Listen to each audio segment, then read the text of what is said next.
There's no feeling more intense than starting over. If you deleted your homework the day before it was due, as I have, or if you left your wallet at home and you have to go back after spending an hour in the commute. If you won some money at the casino and then put all your winnings on red but it came up black. If you got your best shirt dry cleaned before a wedding and then immediately dropped food on it. If you won an argument with a friend and then later discovered that they just returned to their original view. Starting over is harder than starting up. If you're not ready for that, like if you've already had a bad day, then what you're about to go through might be too much. Feel free to go away and come back. I'll be here. Alright, thanks for coming with me on this trip. I'll understand if you have to take a break at any point. Just find a safe place to stop and quit the game. And don't worry, I'll save your progress, always, even your mistakes. This game is a homage to a free game that came out in 2002, titled Sexy Hiking. The author of that game was Jazuo, a mysterious Czech designer who was known at the time as the father of B games. And B games are rough assemblages of found objects. Designers slap them together very quickly and freely, and they're often too rough and unfriendly to gain much of a following. They're built more for the joy of building them than as polished products. In a certain way, Sexy Hiking is the perfect embodiment of a B game. It's built almost entirely out of found and recycled parts, and it's one of the most unusual and unfriendly games of its time. In it, your task is simply to drag yourself up a mountain with a hammer. And that act of climbing, in the digital world or in real life, has certain essential properties that give the game its flavor. No amount of forward progress is guaranteed. Some cliffs are too sheer or too slippery.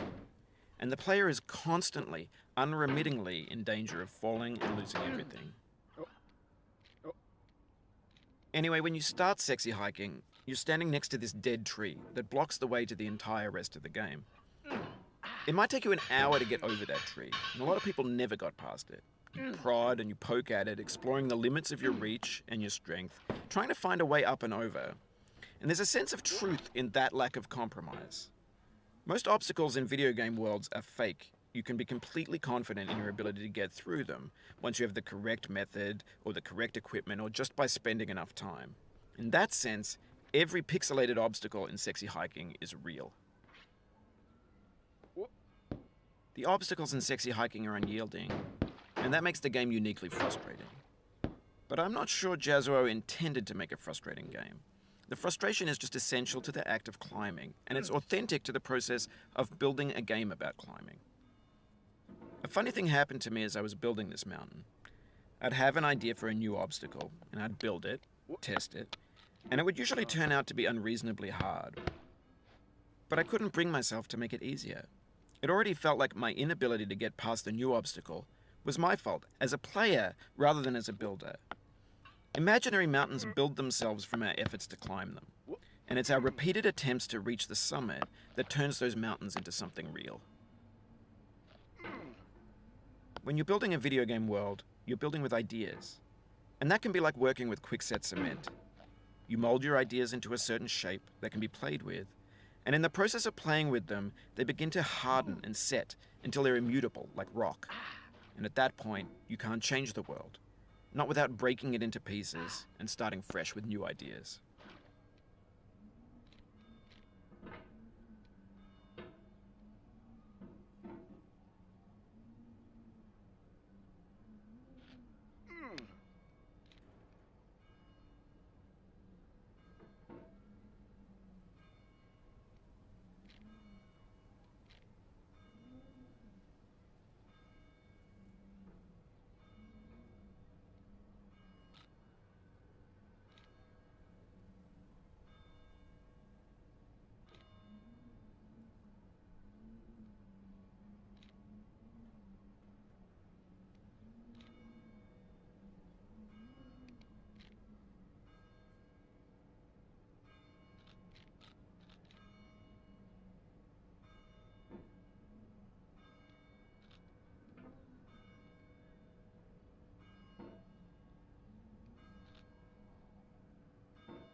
What?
Ah.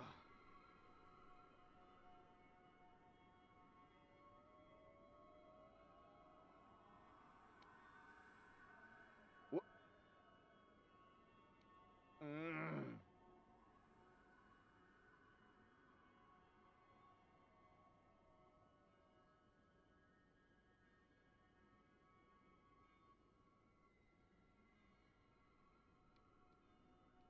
Oh.